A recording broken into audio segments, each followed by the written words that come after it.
Démocratique du Congo. Mesdames, Mesdemoiselles et Messieurs, bonjour, bienvenue à ce nouveau numéro de questions publiques.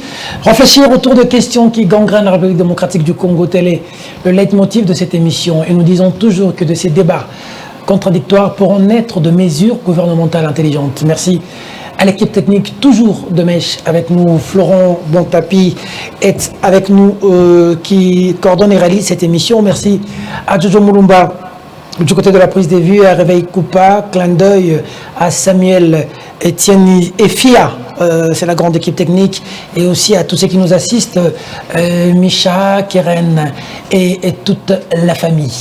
Vous l'avez vu, vous l'avez suivi, le spot, les teasers, c'est le direct, comme on l'a annoncé, avec, depuis qu'on a créé cette chaîne de télévision, c'est sa première intervention.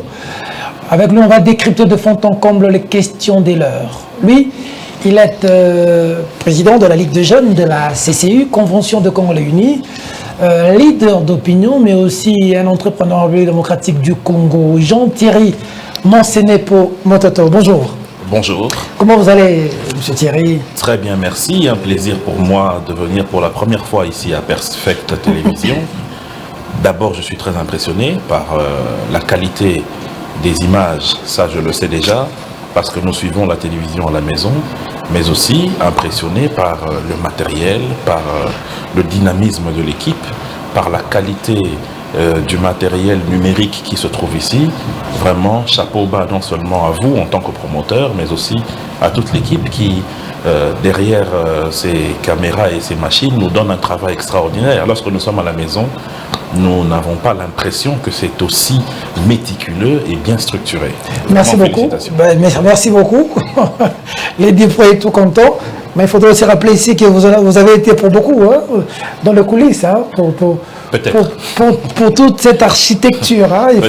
Dans le coulisses, dans le passé, et dans le coulisses, c'est assez récemment. Il faut dire que quand on était en train de confectionner tous les documents avec le directeur de programme, comme vous maîtrisez bien le rouage du secteur, vous avez été d'une grande utilité, nous sommes très reconnaissants. Merci. Jean-Thierry Monsenepo, cet esprit d'ouverture, depuis que vous avez été directeur général de BRT Africa, une grande équipe d'ailleurs que vous avez retrouvé certains ici. Oui, j'ai retrouvé la plupart des jeunes. Vous savez, il est important que nous puissions appuyer les jeunes de notre pays, puisque ce n'est pas l'espoir de demain, la jeunesse, moi je le dis, c'est plutôt la fleur de sel du développement de notre pays. Vous voyez par exemple que vous êtes là aujourd'hui, mais beaucoup oublient que vous avez commencé Questions publiques en 2008 sur BRT Africa. Ça va faire 13 ans aujourd'hui. De Questions publiques, vous êtes passé directeur général de BRT Africa. De là, vous êtes devenu patron de Vrai Journal et aujourd'hui une télévision. Donc ça signifie que croire en la jeunesse, c'est croire au devenir de notre pays. Merci beaucoup Jean-Thierry Monsenepo. C'était, on appelle ça les entrées. Question de poser les jalons. Monsieur Thierry Monsenepo, vous êtes maintenant à l'Union Sacrée avec Félix Tshisekedi. Ça s'explique comment vous, un kabiliste, aujourd'hui devenu tshisekidiste? Vous expliquez ça comment au Congolais? Merci beaucoup. D'abord, il faut savoir que lorsque le président honoraire Joseph Kabila a quitté le pouvoir, il était question que nous puissions travailler avec nos amis de Cash au sein de la coalition FCC Cash, qui était l'ancienne majorité parlementaire. Dans ce cadre-là, nous avons eu à observer ce qui s'est passé, notamment avec certains malentendus qui ne permettaient pas à ce que le président puisse asseoir son programme. Et il a plu au président de la République de décider de s'orienter vers une autre vision qui se consacre au sein de l'Union Sacrée. Et c'est après avoir entendu le président de la République sur la vision qu'il avait sur cette Union Sacrée que nous avons décidé de couper les ponts avec nos amis du FCC, qui à notre avis n'étaient pas en train de faciliter la tâche au président de la République. Il faut dire la vérité à la population, et nous avons décidé d'apporter notre appui au président de la République. Vous avez décidé de trahir Joseph Kabila? Non, ce n'est pas de trahir Joseph Kabila. C'est que vous avez fait, on appelle ça comment? Pour la simple raison. Mais écoutez, vous savez que même Dieu le Père, le créateur du ciel et de la terre, a changé d'avis. Il a changé d'avis quand? Dieu change d'avis. Il a changé d'avis quand? Mais après qu'il ait zigouillé les pêcheurs à l'époque de Noé, il a dit, mais bon sang, je ne vais plus le faire. Je ne vais plus le faire. Et par signe de me rappeler à chaque fois de ne pas le faire, je crée l'arc-en-ciel. l'arc-en-ciel, c'est pour rappeler à Dieu qu'il ne va plus tuer. C'est comme ça que vous avez aussi changé. Donc, le changement, c'est... S'il vous plaît. Oui, vous qui étiez... On a même prêché du mendisme. Vous nous avez prêché Kabila. Vous et votre mentor, Lambert Mende, vous étiez prêts à mourir pour Kabila. À quel moment vous vous êtes repenti? Là, je pense que vous êtes en train de mal dire les choses. Nous étions et nous sommes toujours prêts à mourir pour Kabila, pour la République démocratique du Congo. Donc aujourd'hui, lorsque nous voyons Peter Tiani ou quelqu'un d'autre qui soutient, qui appuie, qui aide à ce que le Congo puisse aller de l'avant, nous serons avec lui. Donc vous allez changer l'idéologie. La constance à quelle place dans votre démarche? Mais la constance à quelle place dans votre démarche? La constance serait trahie dans notre chef si nous avions laissé tomber notre idéologie lumumbiste. Mais lorsque vous dites que la constance par rapport à des accords politiques, par rapport au fait qu'aujourd'hui nous sommes dans l'union sacrée, que ce n'est pas ça la constance, mais ça m'étonne. Pour la simple raison que, aujourd'hui, la question qui est importante, c'est le bien-être des Congolais. C'est l'avenir de ce pays. Si ce bien-être du Congo est incarné par le président Félix Tshisekedi par rapport à sa vision, ne pas l'appuyer, c'est justement ça la trahison. Donc vous, votre travail, c'est d'appuyer tous les présidents qui viennent. Donc vous êtes venu chez Félix parce qu'il est président. Quand il ne le sera plus, vous allez partir quitter. La Convention des Congolais Unis a existé même à l'époque de Mobutu. Nous n'avions jamais appuyé Mobutu. Lambert Mende a été vice-premier ministre, ministre des Transports, par un accord politique. Vous êtes entré au gouvernement. Par un accord politique. Vous êtes entré au gouvernement. Ce n'est pas un appui du maréchal. Donc pour vous dire que nous ne sommes pas là pour appuyer tous ceux qui existent, nous appuyons ceux qui appuient le développement et l'avancement de ce pays. Ça n'a rien à voir avec notre idéologie. Notre idéologie se base sur la vision de Patrice Emery Lumumba. J'accepterai, M. Peter, le jour où vous viendrez vous asseoir, me démontrer que nous avons trahi la pensée de Lumumba, là je comprendrai que nous avons trahi. Mais si vous venez me dire non, parce qu'aujourd'hui, vous êtes avec le président de la République... La pensée de Lumumba, c'est quoi? D'abord, attendez. D'être kabiliste, de se consommer kabiliste et pas tenté. Attendez. Antiséquédiste. Non, attendez. C'est quoi la pensée de Lumumba? D'abord, il faut revenir à la jeunesse. Qui a pensé qu'il était important qu'on travaille avec le président de la République? C'était le président honoraire Joseph Kabila. C'est lui qui vous a envoyé. Mais écoutez... Vous avez dit une fois à la télévision que c'est Joseph Kabila qui vous a envoyé pour aller à l'Union sacrée. J'assume ce que j'ai dit. Joseph Kabila avait seulement envoyé Thierry Monsené pour Mende et pas les Papi Tamba et les Némi qui sont en train de vous critiquer aujourd'hui, qui sont étonnés. Et les Flori Taban et Noubi qui sont étonnés de vous voir, vous et Mende, en train de défendre Tshisekedi aujourd'hui. Des hommes libres d'esprit, comme le professeur Némi ou mon ami Papi Tamba ou le docteur Félix, que j'apprécie beaucoup, peuvent comme ça critiquer des gens qui ont pris une option avec l'intelligence qu'ils ont, l'intelligence que je leur connais. Non, pas du tout. Oui, mais l'option que vous avez prise n'est pas l'option que le FCC a aujourd'hui, des Fleury Kabangé, des Mémi. Ils ont fait une déclaration, on va parler du Kakadima. Le FCC a été une adhésion personnelle de la CCU. En tant que personne morale, nous avons accepté d'aller soutenir le FCC dans le programme que le président Joseph Kabila avait établi. Accepter aussi que nous puissions personnellement... Votre ligne maintenant c'est quoi? Notre ligne c'est le lumumbisme. Voilà c'est quoi le lumumbisme? La question que tu devais poser. Il ne suffit pas de dire lumumbisme. Non, Peter, même un enfant sait qu'être lumumbiste, ce n'est pas des longues phrases. C'est une... lumumbiste. Vous êtes lumumbiste. Il y a plus... Même Kabila était lumumbiste. Bon, c'est quoi la pensée de Lumumba n'est pas une pensée qui... Nous n'avons pas l'arrogance ou la prétention de dire que la pensée de Lumumba ne se retrouve que dans la CCU. La pensée de Lumumba est une pensée, comme celle du général de Gaulle, mais qui est déclinée par plusieurs selon leur perception. Pour nous, c'est quoi? Pour nous, c'est l'amour du pays. Regardez, Joseph Kabila est là. Regardez, vous le voyez? Bien sûr. Un homme que j'apprécie beaucoup. Toujours. Qui a beaucoup fait pour ce pays. Mais que vous avez trahi aujourd'hui. Mais je vais vous dire combien de fois que nous ne l'avons pas trahi. Ce n'est pas une question de trahison. Quand Kabila se met chez lui aujourd'hui à Kingakati, vous regardez Mende en train de défendre Félix Tshisekedi contre le FCC qui est avec lui. Il se dit quoi aujourd'hui? Mais attendez, si je dois suivre votre logique... Kabila. Non. Si je dois suivre votre logique, cela veut simplement dire que même ceux qui ont travaillé avec Mobutu ne devaient plus travailler pour la République dès que Mobutu en 1997 a quitté le pays, que ceux qui ont travaillé avec Mouzé en 2001 devaient aussi s'arrêter de 97 à 2001 devait s'arrêter en 2001 et on allait partir prendre des gens à la maternité pour qu'ils travaillent avec Joseph jusqu'à ce qu'il termine. En 2018 aussi on va à la maternité, on prend d'autres gens pour travailler avec Félix et ainsi de suite. Quand Peterson y sera président, on va encore à la maternité, on prend. Donc on comprend que vous allez changer à tout bout de champ. Non. Comme le président Monsieur qui viendra doit toujours... Monsieur Peter, ce n'est pas une question de changement. C'est une question de quoi? C'est une question de conviction. Vous n'êtes pas conscient que c'est vous qui avez amené Joseph Kabila là où il est aujourd'hui à la BIM pour perdre le pouvoir, pour que Félix Tshisekedi vienne? Parce que vous étiez des jusqu'au boutistes, vous et Mende. C'est très grave. Vous avez même coupé des réseaux sociaux des gens ici. Peter, attention. On vous a vu. Nous sommes en direct, nous sommes à la télévision. Nous sommes en direct à la télévision. Des choses comme ça. Le père de Tshisekedi, que vous soutenez aujourd'hui, a même qualifié, vous a qualifié, vous, votre leader, de Tchakou national. Monsieur Peter. Ouais, vous vous souvenez? Non, non. Je n'invente rien. Je vais revenir à ça. Je n'invente rien. Quand vous dites avoir conduit le président Kabila à la Bible, donc pour vous, le vote ne dit rien. Ça veut dire... C'est le peuple, c'est la Constitution d'abord qui a dit à ce que le président Kabila ne puisse pas briguer un autre mandat. C'est la Constitution, c'est la loi fondamentale. Donc ça n'a rien à voir avec Peter, Lambert Mende ou Thierry Monsenep. Rien à voir. Deuxièmement, c'est le peuple qui vote. Ce n'est pas vous, ce n'est pas... Nous sommes dans ce peuple, c'est vrai. Mais quel est le pouvoir que nous avons pour dire au peuple que vous êtes obligé de continuer à soutenir? Non, vous êtes des jusqu'au boutistes. Soutenir l'action de Kabila et de Chadari jusqu'au bout. Vous l'avez fait. Mais, mon chef, et pourquoi vous n'assumez pas l'échec aujourd'hui? Kabila est dans l'opposition. Vous n'êtes pas avec lui. Vous venez encore à la mangeure avec Félix Tshisekedi. Non, non, non. S'il te plaît.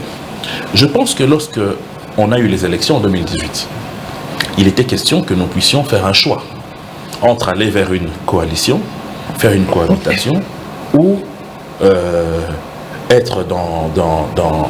Oui, cohabitation ou coalition. Il était question de réfléchir. Mais on a vu que la cohabitation créait des problèmes à notre pays. Raison pour laquelle nous sommes allés vers une coalition FCC-Cash. Cette coalition a permis à ce que nous puissions travailler ensemble pendant la première année. Mais ça n'a pas donné de fruits. Nous sommes restés dans cette logique qu'il fallait continuer à soutenir le président de la République. D'autres ont décidé librement qu'ils ne sont pas dans cette logique. Ils sont libres. Nous sommes libres. Si vous commencez à nous enlever même cette liberté de penser que nous pouvons appuyer le président de la République, parce que selon vous c'est de la trahison. Mais la trahison à quoi? Tchakou national, vous en dites quoi? Mais écoutez, vous soutenez le fils dont le père vous a traité de Tchakou national. Non, mais écoutez, lorsqu'on est dans une guerre politique, il y a ce qu'on appelle des joutes verbales qui existent. Vous pouvez... Vous relativisez, hein? Mais moi je connais d'autres gens qui ne sont pas d'accord avec le travail de Peter qui disent journaliste on a Zaramatoi, journaliste on a Lobarabingiwana. Ce n'est pas parce que quelqu'un vous dit ça que quand il vient à Perfect TV vous le chassez. Ça n'a pas de sens. C'est des joutes qui peuvent exister entre les humains lorsqu'il y a un peu de tension politique. Ça peut arriver qu'il y ait des... On va revenir au conducteur, mais tout ça c'est pour prendre la place des Patrick Mouya. Certains disent déjà dans le réseau. Vous voulez revenir au ministère de l'info, communication et médias. Qui veut revenir au ministère Même de votre mentor, parce que le chômage pose quand même un problème. Je pense que le travail qui est abattu par le ministre de la communication et porte-parole du gouvernement, Patrick Mouya, est très appréciable. Arrêtez de faire de l'hypocrisie. Ce n'est pas de l'hypocrisie. Mende revient pourquoi? Je vous dis la vérité. On dit qu'il ne rêve que par ce... Lambert Mende est aujourd'hui président de conseil d'administration d'une entreprise de la place. Ça ne lui suffit pas. Il vous a dit ça. C'est ce qu'on constate. Hein. Donc, M. Peter... La gloutonnerie veut qu'il revienne. M. Peter, assis dans son fauteuil rouge, décide sur la marche du monde. Non, tel a cligné de l'œil parce qu'il veut devenir pape. Non, tel autre... Mais écoutez, arrêtez cette arrogance. Vous n'êtes pas le maître du monde. On constate. Mais vous constatez mal. Vous voulez revenir? Vous constatez. Est-ce que vous ne pouvez pas laisser Patrick Mouya travailler? Mais ce que je n'arrive pas à comprendre, c'est que je n'arrive pas à comprendre pourquoi les gens... Vous ne lisez pas ce qui se passe sur les réseaux sociaux? Mais écoute, les réseaux sociaux... C'est des Congolais qui s'expriment. Les réseaux sociaux dernièrement ont même tué Go Michel. Si vraiment nous devons commencer à vivre selon le thermomètre des réseaux sociaux, alors on est perdu. Dans les réseaux sociaux, on dit que vous voulez revenir au ministère. L'honorable Lambert Mende a le droit de parler pour défendre la position de notre famille politique. Cela n'a rien à voir avec la quête d'un poste qu'il a occupé pendant 12 ans. D'accord. De un. De deux, le ministre Patrick Mouya a fait un travail impeccable. Moi, je même suis de dans son reçu, secteur. quand vous dites ça. Mais bien sûr. Vous préférez Patrick Mouya et Lambert Mende? Ce n'est pas question de préférence, c'est question de travail. Vous ne répondez pas à ma question. Mais vous la posez mal. Je la pose très bien. La question à poser, c'est Est-ce que le travail est bien fait aujourd'hui? Moi, je vous dis qu'il est parfaitement bien. Patrick Mouya Mende, vous préférez Parce que vous je suis moi-même dans le secteur des médias. Vous éludez ma question. Je suis assujetti à ce ministère. D'accord. Et je peux vous assurer que depuis 2020, non, disons depuis 2019, c'est vraiment la première fois que nous avons un interlocuteur qui nous écoute et qui nous aide. Oui, ça on sait, parce que là, vraiment, entre Jolino Makelele et Patrick Mouya, c'est le jour et la nuit, ça c'est connu. Très bien fait par M. Mouyaya. Et je vais vous donner... Qui était mal fait par Jolino Makelele. Je vais vous donner une confidence, M. Peter Tiani.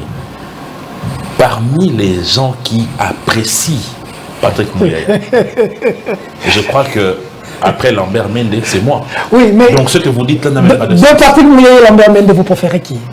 Comment ça préférer? Je réitère, qui fait mieux le travail?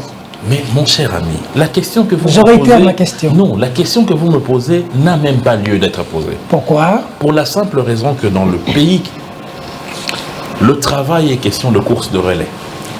Lambert Mende a fait son temps comme ministre de la Communication. Patrick Mouya est en train de faire le... Vous avez sauté Jolino Makelele. Jolino aussi a fait son travail, bien entendu. Lui, en tout cas... Jolino a fait son travail. Il a été aussi un bon ministre de la Communication. Visiblement, pour vous, tout le monde est bon ministre. Hein? Mais est-ce que je vais seulement dire que les gens sont mauvais parce que je dois faire plaisir à Peter Tiani? D'accord. J'ai mon propre constat. On comprend votre difficulté de choisir entre Mende et Mouyaya pour vous qui... Il n'y a pas question de choix. Il n'y a pas question de choix. Aujourd'hui, nous avons le pape François. Vous n'allez pas dire, non, entre Jean-Paul II et François qui est... La comparaison arrive. Aujourd'hui, on compare Kabila à Félix. Il y a des gens qui disent Félix, Kabila Foisonga. Il y a des gens qui disent Félix est mieux. Je vais vous dire. Voilà, on compare toujours. Je vais vous dire. Le problème est que les fonctions de ministre, c'est par rapport à la vision, par rapport à l'époque, par rapport aux lignes que donne le Premier ministre par le président de la République par le Premier ministre. D'accord. Si la ligne directe qui vient du président de la République vers le Premier ministre demande à ce que le gouvernement puisse axer son travail vers telle priorité. Mais vous ne pouvez pas dire que ce gouvernement travaille mieux que l'autre parce qu'un autre gouvernement a d'autres priorités. Oui, mais il y a des gouvernements qui ont travaillé mieux que les autres. S'il vous plaît, mon cher ami. Sur l'incident sur la... Permettez-moi de répondre. Il peut arriver que le président de la République de l'époque, je cite le président honoraire Joseph Kabila, avait décidé que Lambert Mende puisse être et le porte-parole du gouvernement et son porte-parole. À ce moment-là, vous allez voir un ministre de la Communication, porte-parole du gouvernement, mais qui défend aussi le président de la République. Mais un autre président de la République peut arriver et dire que moi, je souhaite à ce que moi-même, j'assume ma communication. Vous, ministre de la Communication, assurez-vous seulement d'être porte-parole du gouvernement en ce qui concerne le porte-parole là. D'accord. Et là, vous allez voir un ministre de la Communication. Alors, quand vous comparez sur base de quoi? D'accord. On comprend la difficulté que vous avez. Pas une difficulté. Monsieur Peter, on dit que votre mentor continue à lorgner. Il continue à lorgner le ministère de la Communication. A une mission, a une C'est maintenant de même se retrouve ministre de la Communication des médias. Sur ce plateau, vous allez dire quoi? Mais, monsieur Peter, vous savez, avec les si, je peux même vous dire, mais si demain, il y a une bombe... Mais c'est avec les hypothèses qu'on réfléchit. Mais non. C'est avec les hypothèses qu'on réfléchit. Faisons d'abord avec ce qui est maintenant entre nos mains, n'allons pas dans les si. D'accord. Kadima, entériné. Bien sûr. Ensemble, pas d'accord. Fayoulou, pas d'accord. D'ailleurs, qui appelle à un bloc patriotique toutes les forces du changement pour des marches pacifiques les jours qui viennent. Les catholiques et les CC, pas d'accord. Réaction Thierry Moncenet pour dauphin de Mende. Ça fait rire. Hein? Ça fait rire. Ah, mais bien sûr que ça fait rire, c'est ridicule à la fin. Ah bon? Mon cher ami, en 2003, il a été décidé que la CENI devait être une CENI composite. C'est-à-dire que les différentes forces vives de la nation devaient envoyer des délégués. Et on a confié à chaque plateforme une responsabilité. La majorité avait la vice-présidence du bureau, l'opposition avait la questure et le rapporteur adjoint, si je ne me trompe pas, et ainsi de suite.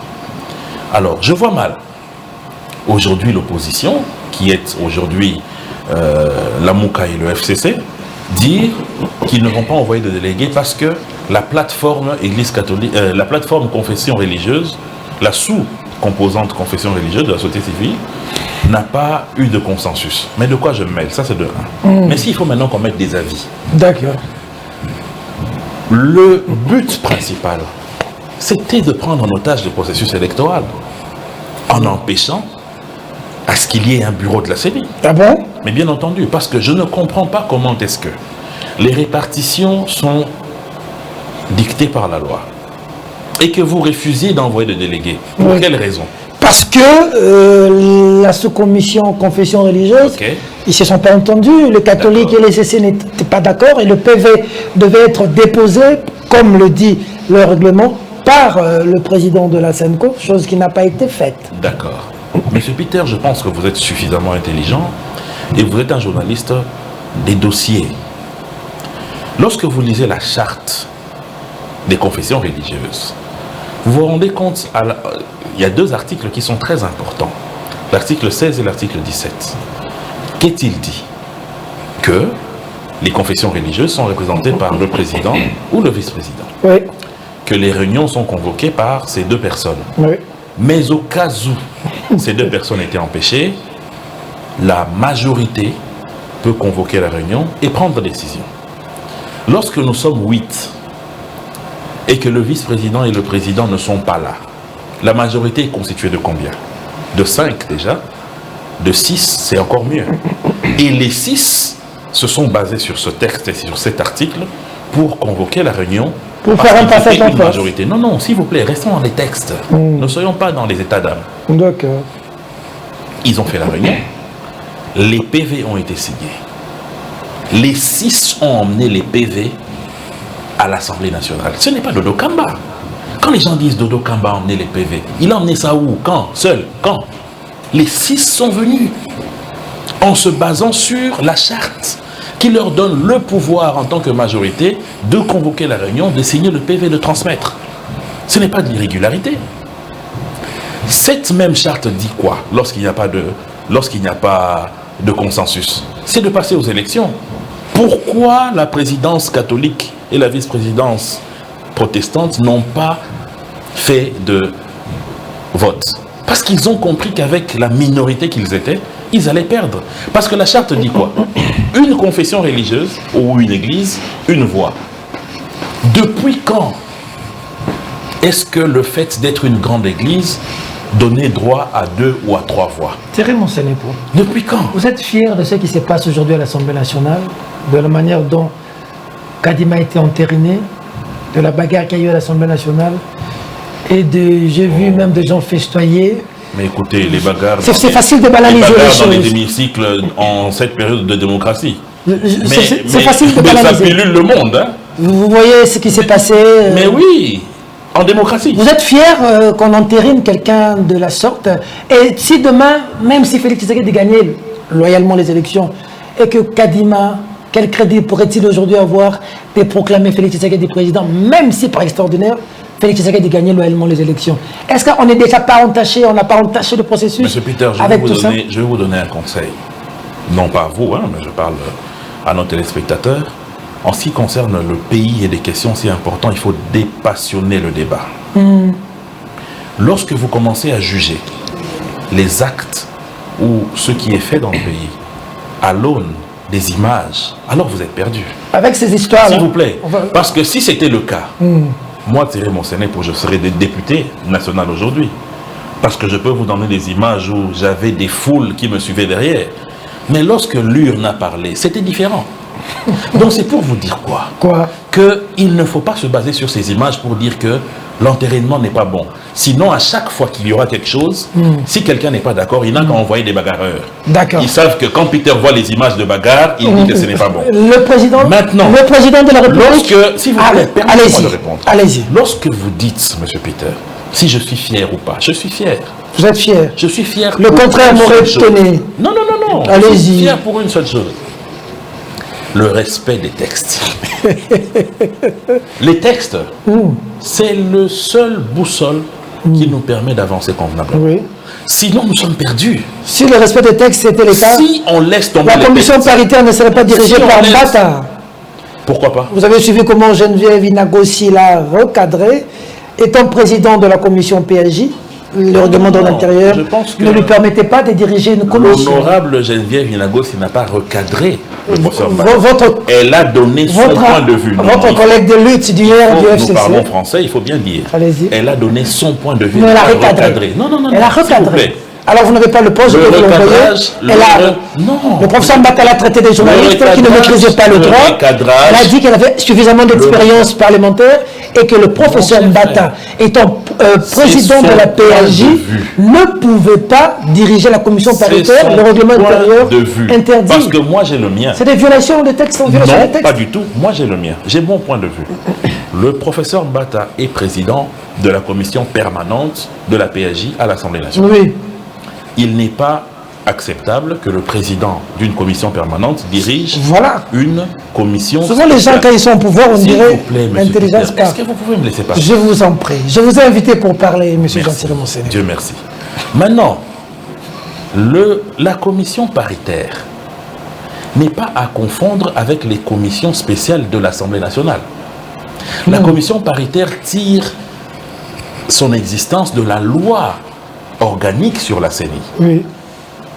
Étant donné que ça tire son origine de la loi organique de la CENI, ça n'exclut pas ce que le professeur Mbata puisse présider cette commission. Vous tirez ça de Premier élément. De quel article? S'il vous plaît.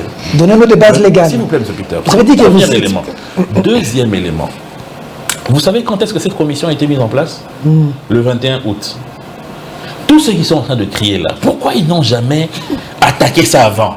Seulement quand Kadima est entériné, on sort. Non! Mais ça n'enlève pas la commission est en train de violer. Ça n'enlève pas rien l'erreur. Et maintenant pour finir, M. Peter, je pense que les Congolais sont des fois trop intellectuels. Dieu merci, nous avons des cours et tribunaux qui règlent chaque cas de la société. Si les gens se sentent lésés sur le fait que, imaginons que nous tous ici soyons très bêtes, et que nous ne comprenions pas du tout le travail de l'Assemblée, parce que demain on va me dire, Thierry Monseigneur, pour toi tu as échoué aux élections législatives, qu'est-ce que tu connais des pratiques des lois? J'accepte. Mais il y a un Conseil d'État, il faut porter plainte pour faire annuler le travail de cette commission. Regardez comme c'est facile, au lieu de se jeter dans les réseaux sociaux. Vous savez, vous, avec Kabila, vous nous avez interprété l'article 70 de la Constitution, disant que le président reste en fonction jusqu'en... Vous êtes très fort dans les interprétations. Non, on vous connaît. Vous et Kabila ou la Cour constitutionnelle. De quoi vous parlez? Le régime Kabila. Arrêtez. Vous n'allez pas nier vos responsabilités ici. Arrêtez de... Je vous ai reçu plusieurs fois, Jean-Pierre Monseigneur. Le président de la République. Vous avez défendu ça sur mon plateau. Pouvoir exécutif. Je vais vous mettre devant de mémoire. Les cours et tribunaux sont du pouvoir judiciaire. Oui, mais vous avez défendu... Ne me dites pas vous et tel, non. Vous avez défendu ça sur mon plateau plusieurs fois. Je n'ai rien défendu parce que... Je vais vous mettre question publique. Il s'agissait de l'arrêt constitutionnel. Justement.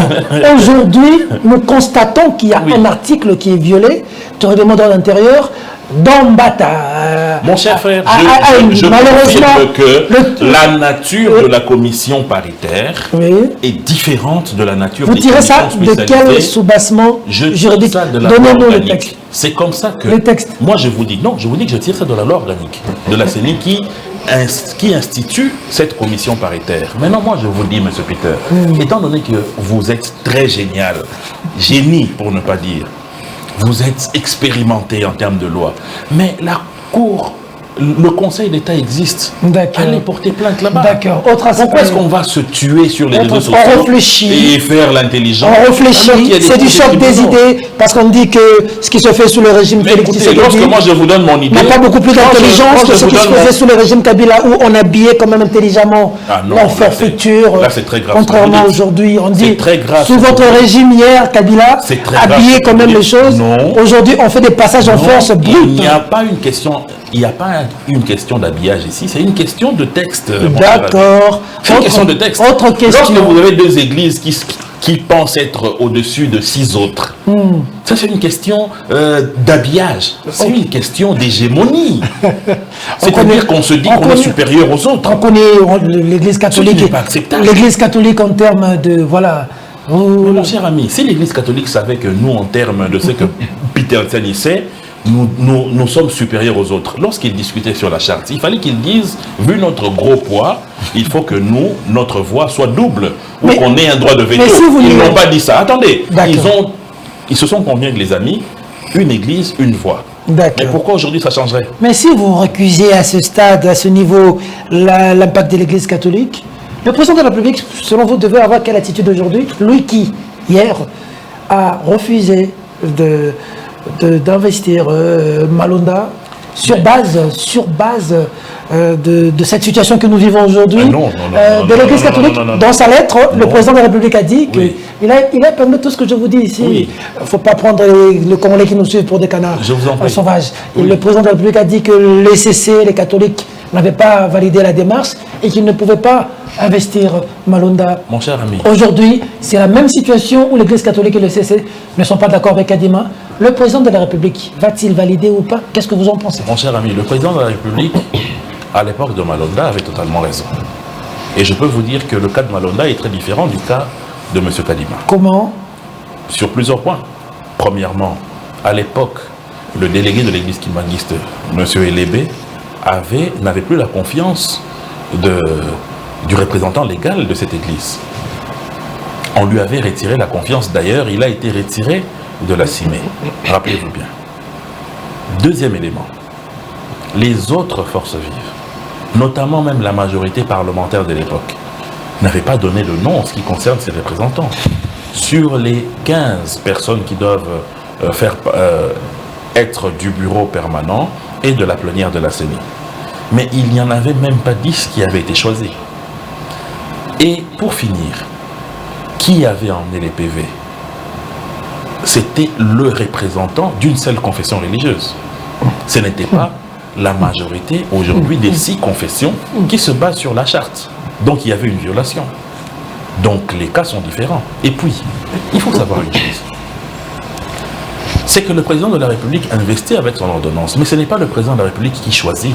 Kadima n'est pas le choix du président de la République. Les gens disent que c'est le choix du président. Oh, mais vous savez, c'était Kadima ou rien. Vous savez, les gens disent que cette chaîne... Il a travaillé à la présidence, les gens disent que cette chaîne appartient à Moïse Katumbi. Les gens disent que vous êtes un journaliste acheté par Moïse. Moi, je leur dis non, moi je connais...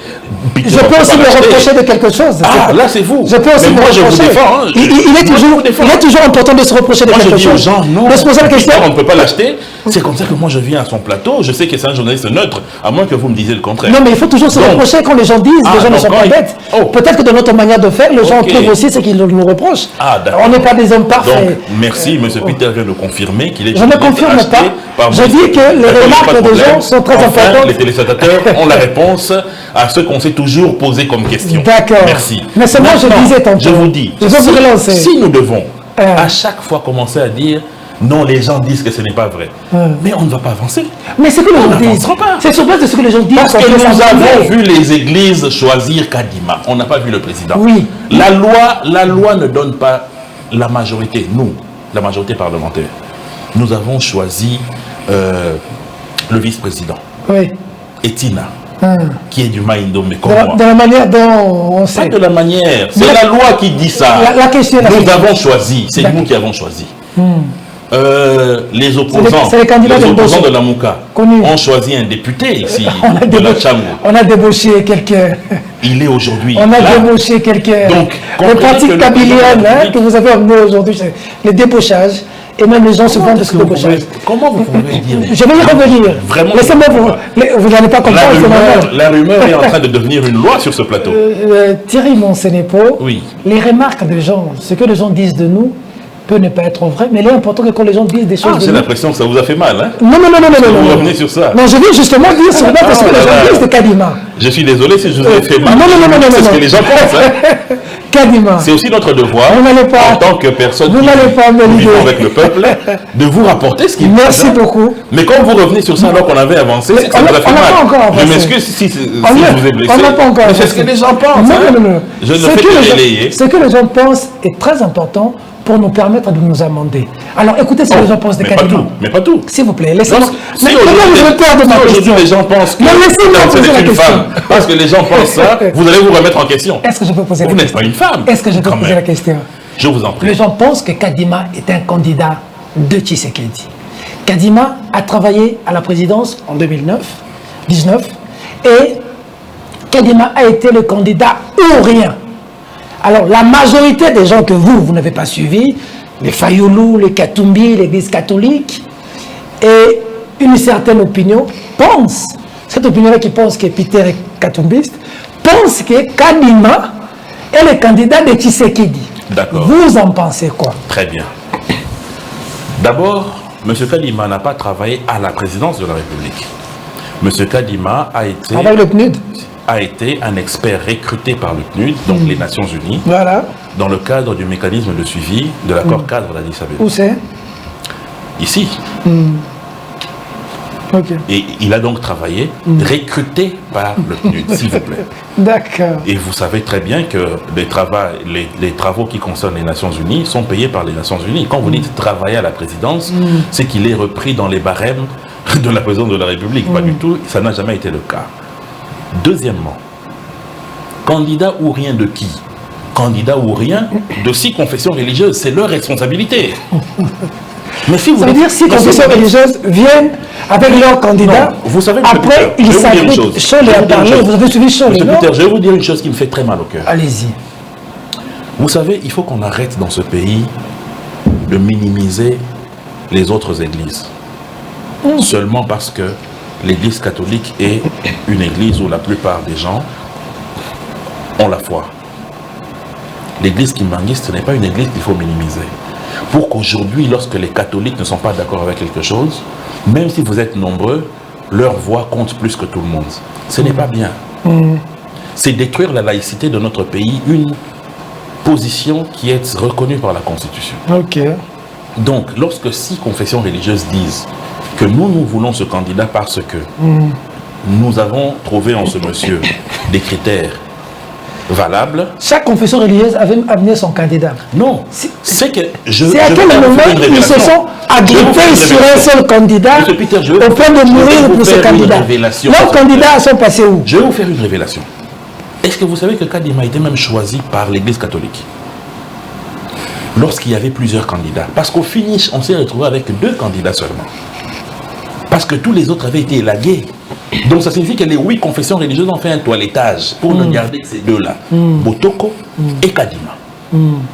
Donc ça signifie que jusqu'à un niveau, l'église catholique reconnaissait en Kadima la possibilité d'être président de la CENI. Ok. Maintenant, lorsque les maîtres du jeu leur ont dit que non... Les maîtres du jeu. Oui. Les maîtres du jeu. Leur ont dit non, arrêtez. Il ne faut pas accepter ça, il faut brouiller les cartes. Ils ont commencé à inventer des histoires. Ah, okay. Non, on nous a menacés. Non, nous avons des audios. Des pressions. Mais vous savez que j'ai été choqué lorsque j'ai entendu le porte-parole de la Synco dire « Nous avons enregistré oui. ». Donc ça signifie que ce que nous lisons dans les romans, que les confessions que nos grands-parents allaient faire dans les églises étaient enregistrées pour servir la cause de la colonie belge, étaient vraies. Ah bon? Mais j'ai été choqué. Vous avez toujours été hostile à l'église catholique, vous et votre mentor Mende. Je suis catholique. Je suis catholique. Qui est catholique? Moi. Vous et Mende. Oh, vous devez être excommunié de l'église catholique. Non, mais attendez. Ce n'est pas parce que je suis catholique que je vais accepter ce que les évêques font aux petits-enfants en Europe avec les travers sexuels. Ah c'est bon? Pas parce que je suis catholique que je vais accepter ça. Mais c'est ces catholiques là. Donc si pour vous être catholique, c'est ces catholiques-là qui se sont battus avec Tshisekedi contre votre régime d'hier. Pour faire de Félix Tshisekedi aujourd'hui président. C'est ces catholiques-là. Avec le CNC qui était dans la rue.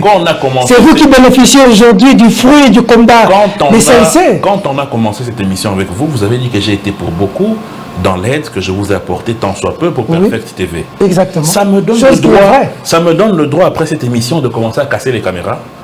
Parce que seulement je vous ai aidé, peut-être à attraper un papier. Non, parce que pour vous, parce que quelqu'un hier vous a aidé, même si vous marchez dessus, acceptez. Non, mais à me recadrer, à me dire, tout à l'heure vous m'avez dit là que vous censez du vrai journal, je ne le vois pas ici. Je vous ai emmené tous mes amis du vrai journal. Ce qui est en train d'être fait. Vous avez quand même le droit de dire, Peter, mais où sont les gens avec qui tu t'es battu hier?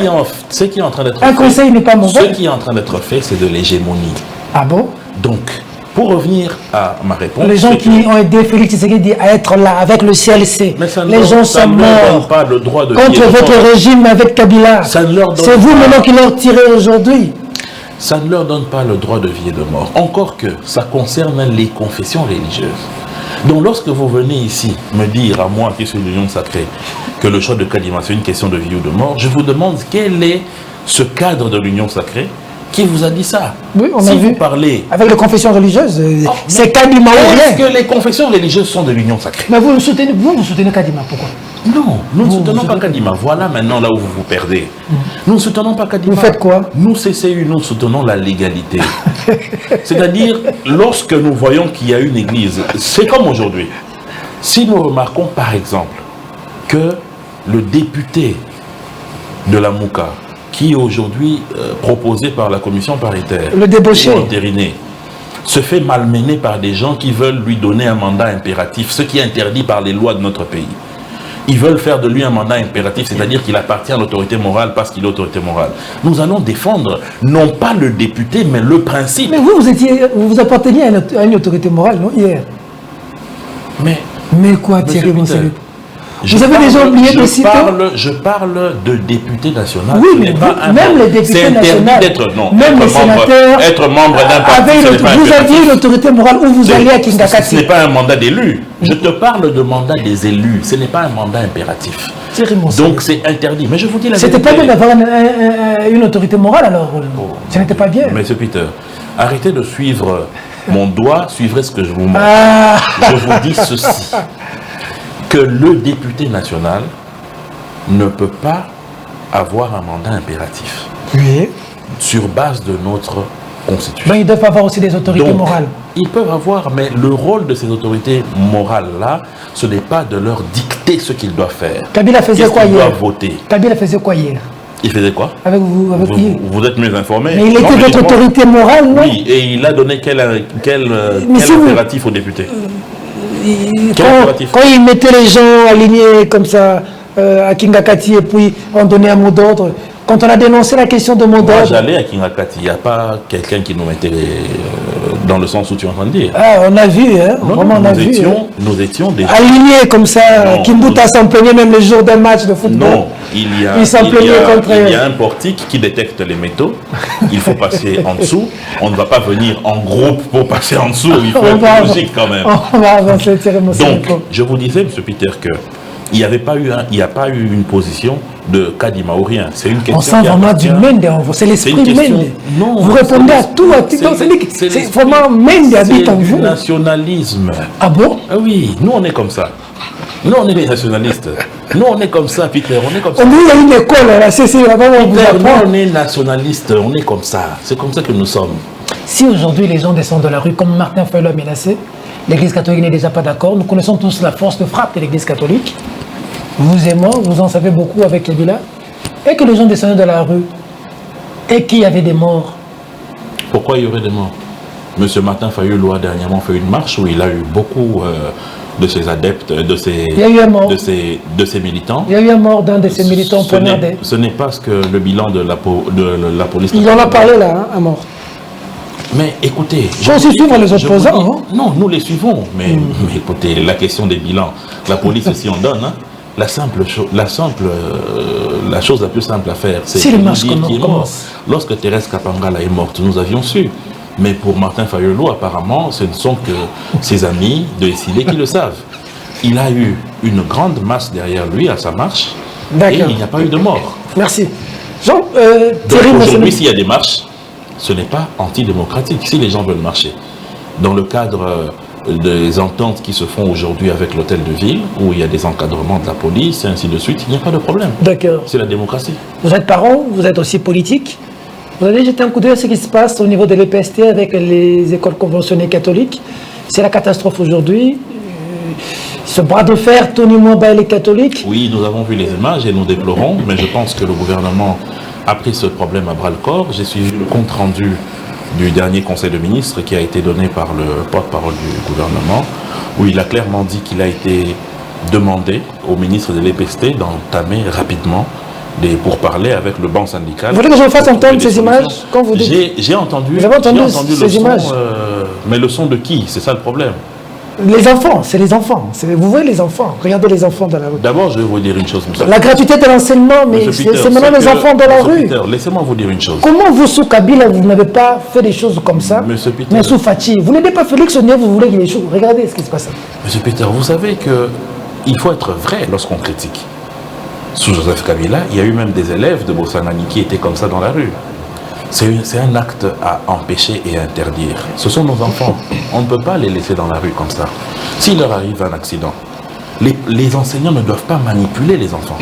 Ça, c'est de la manipulation. Lorsqu'il y a les enfants qui n'étudient pas. Lorsqu'il y a grève. Vos enfants sont dans les écoles privées belges, les écoles françaises. Ceux-là sont dans les... C'est compliqué, hein, ceux qui sont chez l'État. Hein. Mais écoutez, nous sommes africains. Non? Mes enfants ou mon enfant peut étudier dans une école privée, mais mon neveu dans une école catholique. C'est mon enfant. Voilà. Chez nous, les Africains, mon neveu et mon enfant. J'ai des enfants qui étudient au collège Maloula. Et je peux vous dire que mes 3 garçons qui étudient là n'étudient pas bien à cause de cette grève. Donc je peux vous dire que Tony Mwamba, c'est pas une déception. Ça dérange les parents. Tony Mwamba, c'est pas une déception aujourd'hui. Non, je ne pense pas qu'il soit une déception. Vous avez l'habitude de dire la vérité à la télévision. Je ne pense pas. Mais bien sûr, sinon dites la vérité sur la gestion vous ne m'aurez pas invité. Dites la vérité sur Tony Mwamba, sur sa gestion de l'EPST. Est-ce que ce n'est pas de la catastrophe aujourd'hui? Le ministre Tony Mwamba ne fait pas de catastrophe. La situation est tendue entre le gouvernement et les enseignants. Il faut donner le temps à ce que les orientations du Conseil de ministres soient appliquées par le ministre. Mais quand les enfants n'étudient pas, Gaston Moussemen a fait comment? Avec qui vous étiez? L'autre qui est en prison, il s'appelle comment? Willy Bakonga. Il faisait comment pour qu'on ne vive pas ça? Comment Kabila faisait? Vous n'avez pas l'impression de vous qui êtes avec Félix? Pourquoi vous lui dites? Non, il n'y avait pas de gratuité. Il n'y avait pas de gratuité. Ah, tout ça, c'est les effets de gratuité, hein? Non, mais écoutez, lorsqu'on installe un nouveau système, il y a des frottements. Il y a de ceux qui rejettent l'arrivée de ce système parce qu'ils profitaient de l'ancien système. Ça peut exister. Ça peut être ça la motivation ou pas, je n'en sais rien. Mais tout ce que moi je sais, c'est que le gouvernement a pris à bras le corps ce problème.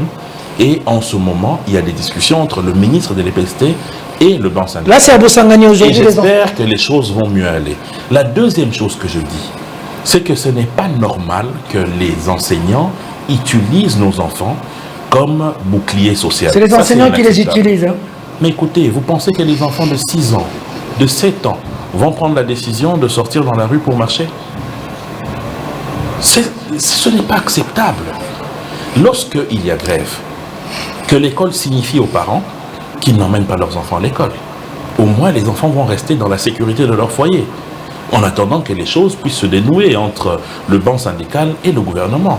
Mais il ne faut pas comme ça utiliser les enfants comme bouclier social. Ce n'est pas acceptable. Comment vous entrevoyez l'issue de cette situation? Moi, je pense qu'il y aura une issue favorable dans la mesure où les discussions ont commencé. Tout le monde avait même menacé de ravir les écoles aurait été qu'il n'y ait pas de discussion. Mais étant donné qu'il y a des discussions, nous ne pouvons que souhaiter que cela puisse bien aboutir. Vous provoquez beaucoup les catholiques et votre régime, hein?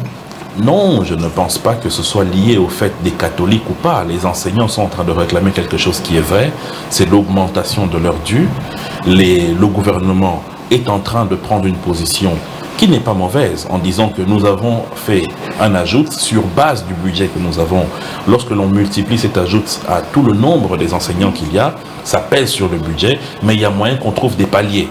Donc je pense qu'ils peuvent s'arranger. Je ne vois pas là-dedans une question de guerre gouvernement et Église catholique. Non, je ne vois pas ça. Ajoutez à cela, Ram. On vous a déjà coupé dans votre téléphone? On l'a retiré? Quoi ça? Ou vous, comme vous avez des cheveux blancs, on a peur de vous? Non, ça n'a rien à voir. Je vois de temps en temps qu'on me retire des frais pour le rame. Qui ne souffre pas de ces coupes méthodiques? Vous en pensez quoi? Je pense que réellement, il faut 2 choses. Je vais vraiment être clair avec vous.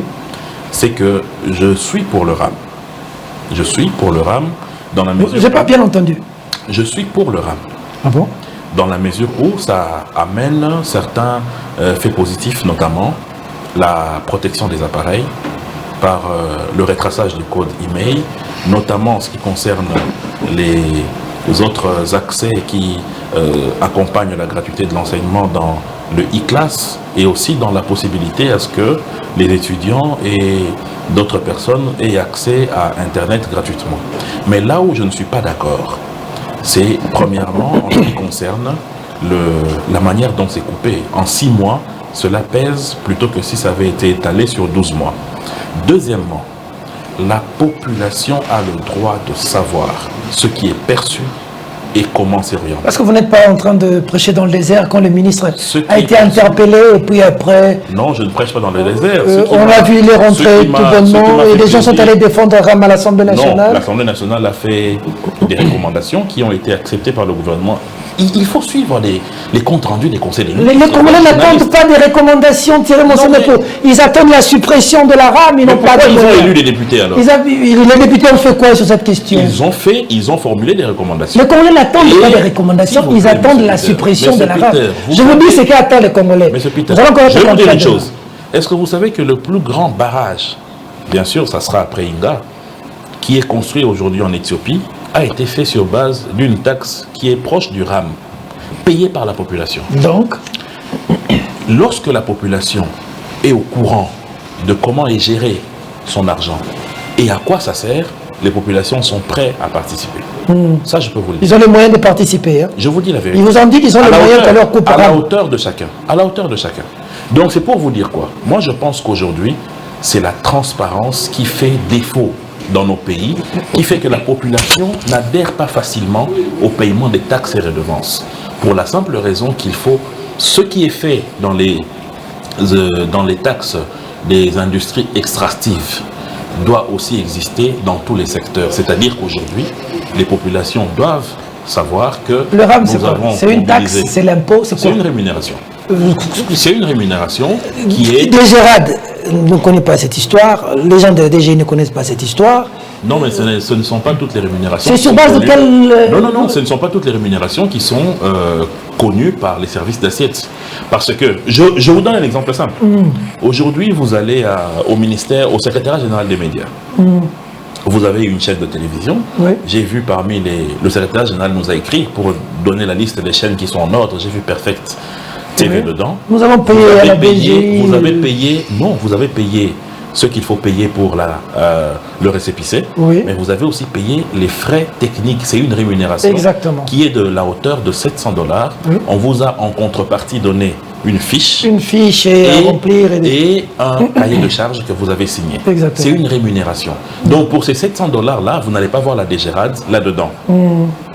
Parce que c'est une rémunération qui concerne le secrétaire. Mais c'est connu, ça c'est connu. Donc, non, avant que vous ne fassiez une chaîne de télévision, vous ne saviez pas ça. Oui, mais ceux qui ont fait les chaînes avant moi m'avaient déjà dit que ce sont des choses qu'il faut payer. Laissez-moi vous expliquer. Laissez-moi vous expliquer. Dans la loi qui fait exister l'autorité de régulation des postes et des télécommunications au Congo, il y a un article qui parle des rémunérations qui vont permettre à l'ARPTC de développer le secteur de la téléphonie. Parce que vous savez par exemple qu'il y a des coins dans notre pays qui ne sont pas encore connectés jusqu'à aujourd'hui. Comme chez moi, chez moi à Koutou, lorsque vous avancez entre Kempimpi et mon village, il y a des endroits où... Donc vous êtes venu défendre RAM, hein? Mais est-ce que vous pouvez me laisser parler? Non, on veut savoir seulement... Comment ils veulent savoir? Ça, c'est une mauvaise façon de poser la question. Oh, dites-nous seulement oui ou non. Mais il faut expliquer aux Congolais. Oui, pour ou contre RAM? Mais mon cher ami, quand j'ai commencé à dire, si je vous ai dit que je suis pour la RAM... Donc vous êtes contre les Congolais? Oh, monsieur Peter... Mais je vous informe que les Congolais... Je n'ai même pas le droit de dire que je suis d'accord avec la RAM, mais qu'il faut mieux faire. Je ne suis même pas en droit de dire ça. Bon, les gens qui vous suivent... Mais c'est une dictature. Non, c'est pas une dictature. Bien entendu. Les Congolais ne veulent pas de cette histoire. Ils sont fâchés, ils sont mécontents. Ils n'ont pas d'argent. Pourquoi les Congolais ne sont pas d'accord avec ça? Pourquoi? À cause d'abord de l'explication qui doit précéder l'existence d'une telle rémunération. Deuxièmement, c'est l'orientation des fonds. Il est important d'informer au peuple. Je vous ai donné l'exemple de l'Éthiopie ici. D'accord. Ils ont construit un barrage d'une valeur de 14 milliards en payant par téléphone. Ok. Qu'a-t-on fait avec l'argent qu'on nous a déjà ponctionné? Ils vous ont dit, vous, qu'il y avait des informations, on en a fait quoi? Mais vous et moi, nous sommes abonnés à la même source, c'est-à-dire le passage du ministre à l'Assemblée nationale. Il a dit ce qu'il avait à dire. Je ne suis pas porte-parole des Pétintiques pour venir vous dire ici ce qui a été fait. Vous n'êtes pas convaincu de ce qu'il a dit, hein? Ce n'est pas question d'être convaincu ou pas, mais moi je vous dis que j'ai été satisfait des recommandations des députés nationaux et j'ai été satisfait de la réaction du gouvernement. Mais bien sûr, j'ai été satisfait de la réaction du gouvernement. Je vous dis, il faut suivre les conseils des ministres. Vous allez vous rendre compte que le gouvernement suit les choses. Qu'est-ce que vous n'appréciez pas dans ce gouvernement? Qu'est-ce que vous... S'il y a à rectifier, ce serait quoi? Je pense que c'est très tôt maintenant. Tout est bon. C'est très tôt, pas bon, mais écoutez, nous sommes dans la terre des hommes et vous voulez trouver des choses. Dites-nous, on veut trouver quelque chose dont vous n'êtes pas d'accord. Vous n'allez pas nous dire que tout va bien à 100%. Non, c'est impossible. Alors dites-nous qu'est-ce qui ne va pas. Même aux États-Unis, la première puissance du monde. Alors dites-nous qu'est-ce qui ne va pas. Dites-nous qu'est-ce qui ne va pas. qu'il faut Dans corriger. le gouvernement actuel, il y a beaucoup de choses qu'il faut corriger, notamment, à mon humble avis, la question des fonds qui ont été créés par le gouvernement pour les territoires. Au lieu d'1,8 million par territoire, on en a 145. Il faut peut-être arriver au double pour permettre à ce que les territoires grands comme Koutou puissent avoir une possibilité de créer une plus grande partie d'infrastructures hospitalières, oui, et hôteliers et des écoles aussi. Maintenant, lorsque nous voyons au-delà de cela la question du social des Congolais, je me dis qu'il y a énormément à faire. Parce que nous ne pouvons pas concevoir que jusqu'à aujourd'hui, nous puissions encore continuer à compter dans notre pays des gens qui meurent de faim. Cela n'est pas acceptable. Vous trouvez ça normal que certaines personnes cherchent encore Kabila pour dire Kabila Zonga, Félix, c'est vraiment... Comment vous réagissez quand vous écoutez les gens dire ça? Quand j'écoute les gens dire ça, je confirme ce que François Mitterrand a dit. François Mitterrand a dit « Il n'y a de bons présidents que d'anciens présidents. Il n'y a de meilleurs présidents que de présidents morts. » Donc si aujourd'hui, tu vas questionner les Congolais ce qu'ils pensent de Mobutu, je peux vous dire qu'il y a d'autres qui voudraient même qu'il soit président à vie, en oubliant que nous avions ici marché avec son cercueil. À l'époque, il était encore président de la République. Donc c'est pour vous dire qu'un chef de l'État, lorsqu'il n'est pas là, ou lorsqu'il n'est plus là, c'est toujours ainsi. Et c'est même, cela on vit cela même en société, hein. Lorsque vous avez un parent qui vous torsionnait, vivant il était un mauvais parent, mais mort, on vous voit même aller dérouler des éloges sur lui, sur son tombeau. Donc, quand j'écoute ça, je donne raison à François Mitterrand. Incursion rwandaise dans l'Est. On a vu comment les gens ont couru dans tous les sens. Cette situation, on avait dit hier, c'est Kabila. Vous approuvez au moins qu'aujourd'hui, qu'on dise qu'aujourd'hui, Félix Tshisekedi, avec l'état de siège, c'est un échec puissant. Non, l'état de siège n'est pas du tout un échec. Une réussite, hein? L'état de siège est en train de réussir. Pendant que les Congolais continuent de mourir, les Rwandais viennent de faire leur promenade de santé il y a 2 jours. Pour vous, c'est une réussite. Vous savez, les guerres asymétriques sont très compliquées. Je vais vous donner un exemple. Vous pouvez vous rendre compte que la guerre que les États-Unis ont menée contre les talibans en 2000, lorsqu'il y a eu l'attentat, les attentats de septembre en 2001. 2001. Les États-Unis ont directement, 6 mois après, attaqué l'Afghanistan. Ils ont renversé le régime taliban 1 an après. Mais ça s'est étalé sur 20 ans. Le combat sur Al-Qaïda. Et ce n'est pas encore fini. Nous sommes à la 20e année maintenant. La France a lancé une opération contre AQMI dans le Maghreb islamique. Ils ont lancé contre Boko Haram. Nous sommes à la 40e année. Pour les guerres asymétriques, il faut être patient. Il faut être patient. Ce qui est important, c'est de voir ce qui est fait. Acceptons de continuer à voir nos compatriotes déjà, mourir. Ce qui est fait, donc, ça c'est regrettable et c'est condamnable. Mais je peux vous dire que déjà ce qui est fait, nous enregistrons quoi? Nous enregistrons le fait que les ADF ne sont plus dans cette multiplication d'usines de fabrication d'armes qu'ils avaient dans le parc de Virunga. Qu'est-ce qu'ils faisaient? Ils commençaient à fabriquer des armes et qu'ensuite ils vendaient aux autres groupements armés, comme les Codeco et ainsi de suite. Les FARDC ont détruit cette chaîne d'alimentation en armes contre les populations. Okay. Deuxièmement, ça a permis à ce que certains axes routiers qui étaient remplis de coupeurs de route, parce que c'est vrai que les plus dangereux à l'est là-bas sont les ADF, mais ils ne sont pas les seuls. On dénombre plus de 124 groupements armés. Mais déjà, depuis le début de l'état de siège, il y a eu 25 qui ont déposé les armes, qui ont dit accepter d'être réintégrés 25, au sein de la société et au sein de l'armée. Depuis le début de l'état de siège, donc 25. C'est des choses importantes. Maintenant, en ce qui concerne l'incursion du Rwanda, moi je pense que nous ne devons pas accepter de réagir sur base de nos émotions. Toujours les émotions.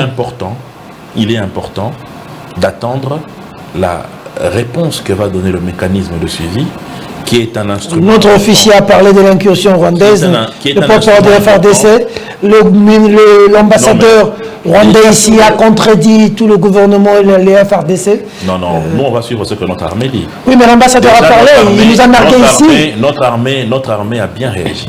Notre armée a bien réagi. Mais l'ambassadeur a et contredit. ces gens-là ont déguerpi très vite. L'ambassadeur a Maintenant, contredit. Mais écoutez, rappelez-vous de ce qui a été fait lorsque le président Paul Kagame, lors du sommet Afrique-France, pas ce qui s'est passé à Montpellier, mais avant, le président rwandais était passé et a craché sur le docteur Mukwege et sur nos compatriotes morts dans l'Est. Le président de la République avait dit qu'il va donner une réponse appropriée. 10 jours après, le Kagame s'est confus en excuses. 10 jours c'est pour après. vous dire quoi? C'est pour vous dire que ce n'est pas celui qui parle. Les grandes nations ne réagissent pas 10 jours après. Le problème, ce n'est pas ça. À chaque action correspond une réaction en diplomatie. Le problème, c'est qu'il faut être concentré sur le résultat. Quel est le résultat que nous voulons? C'est de pacifier l'Est. Une zone qui a été fragilisée pendant plusieurs années. C'est ça notre objectif. Maintenant, les épiphénomènes qui sont à côté, les incursions à gauche ou des actes de terrorisme à droite, doivent être maîtrisés. Et le mécanisme de suivi et de contrôle est très important par rapport à ça. Attendons la réponse qui sera donnée et voyons la réaction de notre gouvernement. Et là, nous allons juger. Nous allons chuter avec une bonne note.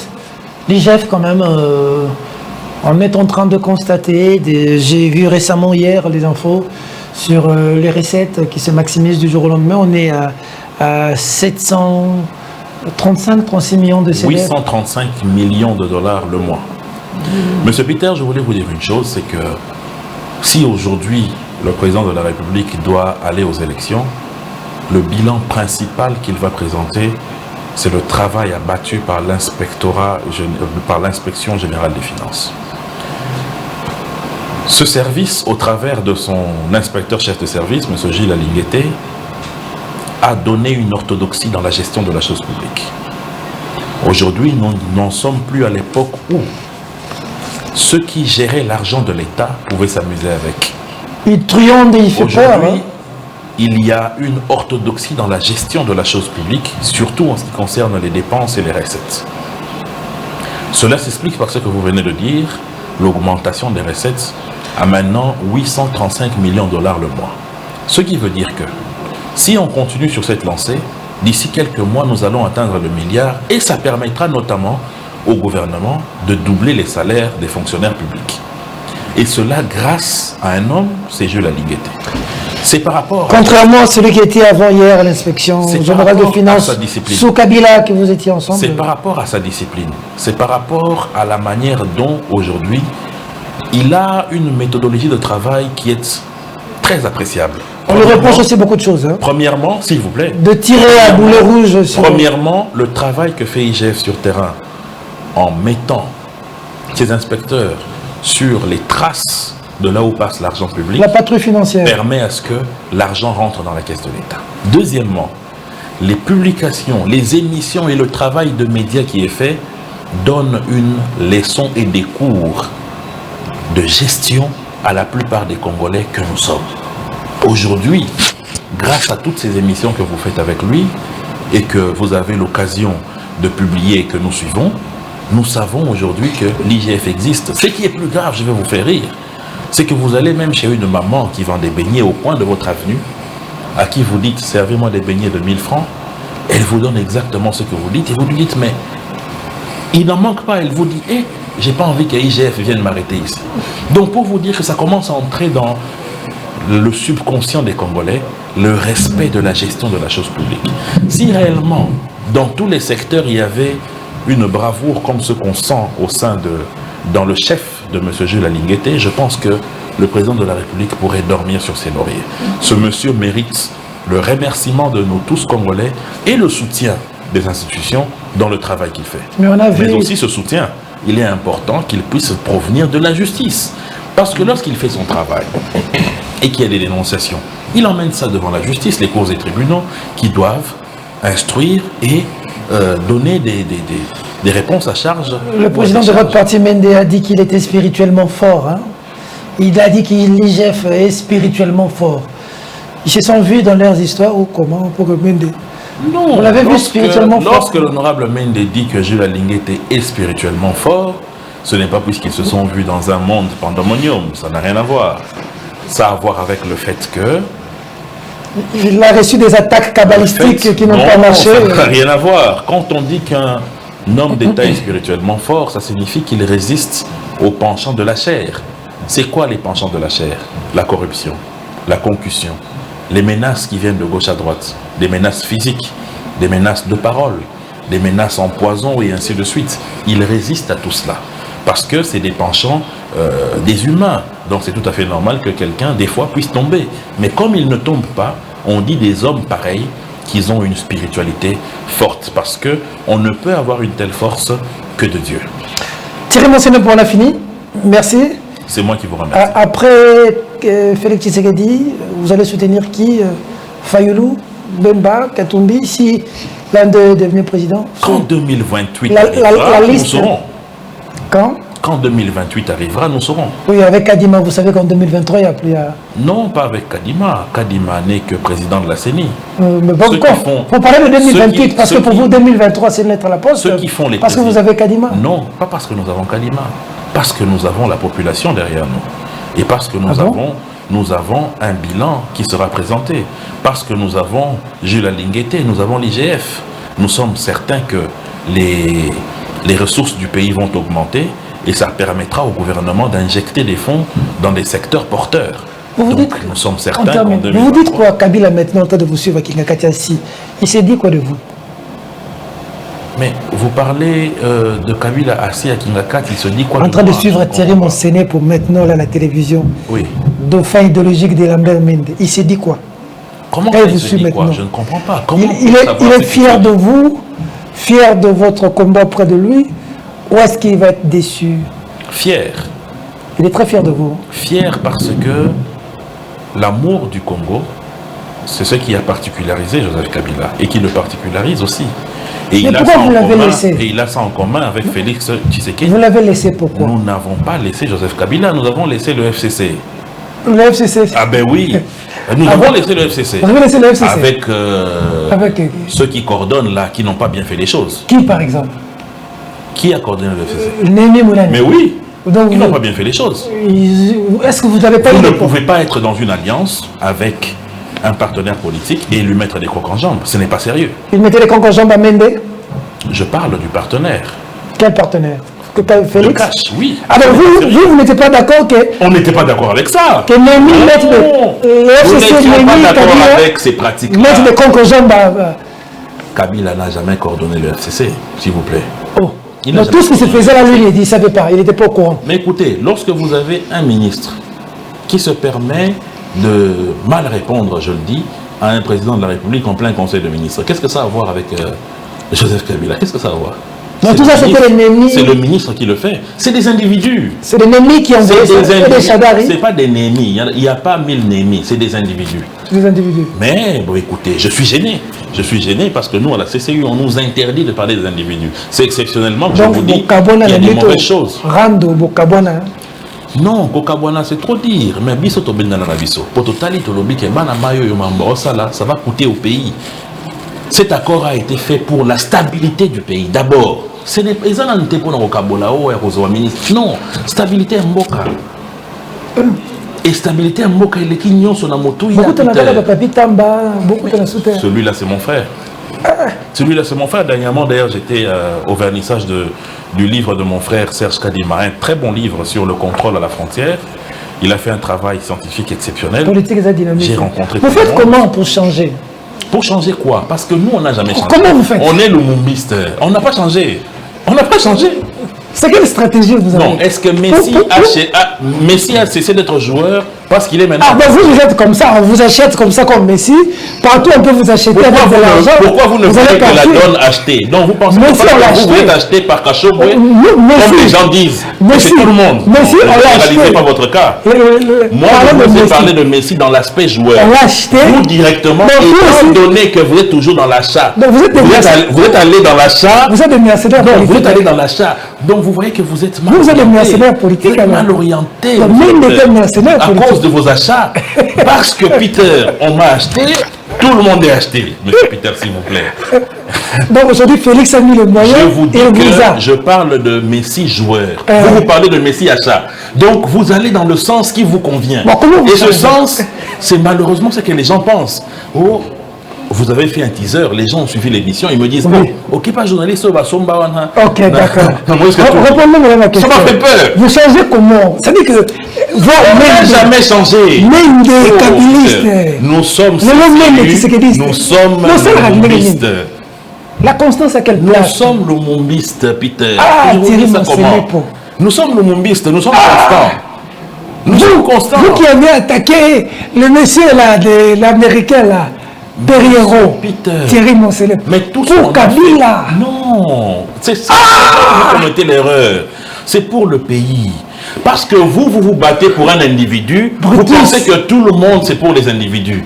C'est pour le pays. Si j'ai dit à M. Perriello d'arrêter ce qu'il fait, c'est pour mon pays. Pour Kabila. Pour mon pays. Pour Fatih aujourd'hui. Kabila, Peter, le président Félix Tshisekedi, Thierry Monsenepo, nous passerons. Mais ce qui ne passera jamais, c'est le Congo, Peter. Vous devez arrêter de vous battre pour les individus, mais pour le pays. Vous devez arrêter ça. Est-ce que Félix Tshisekedi vous prend au sérieux? Mais est-ce qu'il est question... Non, s'il vous plaît. Après ce que vous avez fait avec Kabila. S'il vous plaît. Est-ce qu'il est question de prendre au sérieux ou pas, ou il est question de soutenir une... Il ne vous regarde pas avec un œil, t'as mercenaire. Oh, c'est ce qu'il vous a dit. C'est ce qu'il vous a dit. Un message à la nation. C'est ce qu'il vous a dit, M. Peter. Arrêtez avec vos préoccupations et vos vues d'esprit. Malheureusement. Un message à la nation qui vous a dit. Je vous remercie, M. Peter, pour le temps que vous nous avez accordé. Je veux dire que vous êtes un patron d'entreprise. Notre voix groupe central. La CCU, de la CCU ici. La population doit faire confiance aux autorités. Je pense que nous sommes sur la bonne voie. Lorsque je vois ce qui est fait par le gouvernement, je me dis qu'il y a, c'est vrai, mieux à faire. Mais il y a quand même ce qui est fait. Il ne faut pas être pessimiste pour le bien vouloir de l'être. Il faut être réaliste aussi. C'est que le pays a connu énormément d'affres et qu'il est très difficile de sortir un tel pays comme le Congo des difficultés que nous avons connues et enregistrées pendant plusieurs décennies. Le pouvoir ancien a fait son travail et le pays, c'est une course de relais. L'actuel pouvoir est en train de faire le sien. Et celui qui viendra en 2028 fera aussi sa part de travail. C'est ainsi de suite que le pays finalement va arriver à l'émergence, puis au développement que nous aspirons tous. Mais la question de la responsabilité est partagée par tout le monde. Nous devons tous, derrière le chef de l'État, soutenir les actions qui vont permettre au pays d'aller de l'avant. Quel est le secret de la réussite? Il faut dire que si je vous laisse en politique, parce que là-bas il y a un problème de constance, mais si on vient dans la vie, dans les affaires, vous êtes un entrepreneur, vous avez quand même presque tout ce que vous avez fait a marché. Vous êtes battu comme un jeune. Là, je veux que vous parlez aux jeunes parce que d'abord, il faut poser. Les jeunes sont tellement accros à la politique, ils disent que les choses ne marchent pas, donc je peux rester à la maison parce que tout va mal. Quel était le secret pour Thierry Monsenepo de CBS avant d'ailleurs BRT, un chemin d'un journaliste, peut-être peu savent, je veux dire, un journaliste, ensuite parce qu'on a vieilli en politique. Un journaliste de CBS qui devient directeur général d'une chaîne de télévision et qui devient patron d'entreprise et qui essaie d'asseoir son empire. Aujourd'hui, Thierry Monsenepo, en termes d'entrepreneuriat, c'est quand même une réussite. Il s'évalue en termes de maison, en termes de Jeep, en termes de VIP. Mais il est parti de quelque part. Pas forcément, pas forcément. Pour les jeunes qui vous suivent, qu'a fait Thierry Monsenepo pour en arriver là? D'abord, il faut oser. C'est-à-dire que lorsque vous avez un rêve, il faut le faire avec les moyens de bord. Et la deuxième chose, c'est de croire en son propre pays. Parce que moi, je me suis toujours dit une chose, c'est qu'un autre humain a réussi, j'ai les capacités de le réussir aussi. Il n'est pas normal que dans notre pays, dans tous les secteurs, qu'on soit dominé par des expatriés. Il est important que les Congolais, surtout les jeunes, puissent travailler davantage pour aller de l'avant. Mais c'est là aussi pour moi une occasion pour interpeller les autorités de l'État. Parce qu'il y a un sérieux problème en ce qui concerne le financement des projets des jeunes. Moi, j'ai eu la chance, lorsque j'avais des projets, d'avoir des personnes qui ont cru en moi et qui ont permis à ce que mes projets soient financés, mais ce n'est pas le cas de tout le monde. Donc les institutions financières doivent avoir une accessibilité importante pour permettre aux jeunes de pouvoir trouver financement à leurs projets. Il y a beaucoup de jeunes que je rencontre et d'autres que je tente d'appuyer qui ont des projets extraordinaires qui vont permettre à ce que le pays puisse aller de l'avant. Mais ils sont butés à des problèmes de financement parce que nos banques commerciales qui sont ici, pour la plupart, vous imposent des taux d'intérêt de 14%, voire même jusqu'à 22%, et qui vous exigent notamment d'avoir une activité qui fonctionne, d'avoir des garanties en termes de certificats d'enregistrement, donc de parcelles pour une garantie bancaire, tout cela est impossible à un jeune qui vient de commencer et qui a une idée. Donc il faut que le gouvernement crée des fonds pour soutenir les financements des jeunes. Et je pense que le président de la République en avait parlé dernièrement, le Premier ministre aussi, lorsque il y a eu l'atelier à l'Académie de Beaux-Arts sur l'entrepreneuriat des jeunes. Il est important que cela puisse très vite être mis en place pour permettre à nos jeunes de pouvoir y aller. Parce que la démographie de notre pays est dans un système où il y a un grand nombre de jeunes. C'est une manne extraordinaire. Parce que ces jeunes, c'est une énergie qu'on ne peut pas louper. Donc si aujourd'hui on les accompagne sérieusement et on leur donne des moyens, il y aura la possibilité qu'on dénombre ici des Mark Zuckerberg et même plus. La place de la spiritualité dans la réussite, il y en a, ça joue un rôle? La spiritualité joue un rôle dans la mesure où l'homme doit quand même avoir une référence en termes de moralité, une référence en termes de conduite de la vie. Et cette conduite de la vie, au-delà de ce que la famille donne comme éducation, au-delà de ce que la société donne comme cadre d'évolution, il y a ce cadre intérieur qui est tenu par la spiritualité. Et il ne faut pas oublier, ça je parle en tant que croyant, que ce monde a été créé par un Dieu. Votre référence, c'est quoi? Ma référence. Vous êtes dans quelles histoires? On parle beaucoup de choses. Vous, votre référence spirituelle, c'est quoi? Ma référence spirituelle, comment ça? Je suis catholique. Je suis chrétien catholique. Vous voulez que j'ai quelle référence? Il n'y a pas des trucs dans les cheveux blancs, là? Non, je ne suis pas un animiste. Je suis foncièrement chrétien et croyant. Et cela permet à ce que ça puisse me donner un équilibre. Mais cela ne m'exonère pas du fait que je suis du Maindombe. Ça veut dire Ça veut dire que ça veut tout dire. Du même coin que le cardinal, hein? Oui, le cardinal Mosengo. Et chaque jour nous pleurons sa mort et nous espérons que nous autres, les gens de Maindombe sont terribles, on dit. Hein? Qui sont restés derrière lui. Spirituellement, on dit que vous êtes terrible. Hein? Oui, parce que le cardinal nous a beaucoup évangélisé. Merci beaucoup Thierry Monsenepo. C'est moi qui vous remercie. On espère que cette fois-ci, si les postes arrivent, Lambermène devait être gentil. Hein? Parce qu'il semble qu'il a peur de vous libérer, sinon vous risquez de lui arracher même le parti. Il vous a dit ça? C'est ce que je vous avais dit. Je dis ce que les gens disent, non? Mais il semble qu'il a vous êtes de Perfect TV. Nos histoires de CCU ne vous concernent pas. On dit que si Monsenepo se retrouve ministre ou mandataire, il risque même de ravir le parti. Alors là vous connaissez mal Lambermène. En public, on le connaît très bien. On a vu que toutes les occasions qui sont venues. Vous pensez vraiment? Vous avez été gommé dans toutes les occasions qui sont venues. Vous pensez qu'un homme pondéré comme moi, j'aurais fait toutes ces années à côté de quelqu'un qui réfléchirait comme vous êtes en train de peindre? Sinon, vous serez ministre ou mandataire. Pas du tout, ça n'a rien à voir. Des noms, mais le nom de Thierry posait toujours problème. Ça n'a rien à voir. Pour des raisons que vous savez vous-même. Ça n'a rien à voir, monsieur Peter. Merci beaucoup. C'est moi qui vous remercie. Merci à l'équipe technique. Merci à Florent Bontapi qui a réalisé cette émission et qui a largement laissé le temps. Il ne m'a même pas dérangé pour le temps aujourd'hui. Parce que, pour des raisons que je ne sais dire ici, on a eu droit à un bonus, comme le disent. Merci à Jojo Moulumba, merci à Raveil Koupa, merci à Fia, à Samuel Tiani, à Michard, merci à la présence de tout Roba. Toi, tu es resté constant, hein? Toujours fidèle au poste. La constance et la loyauté payent toujours dans la vie. Toujours.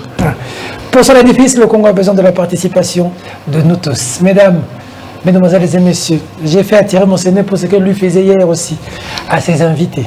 Cette émission est terminée. Au revoir. Merci.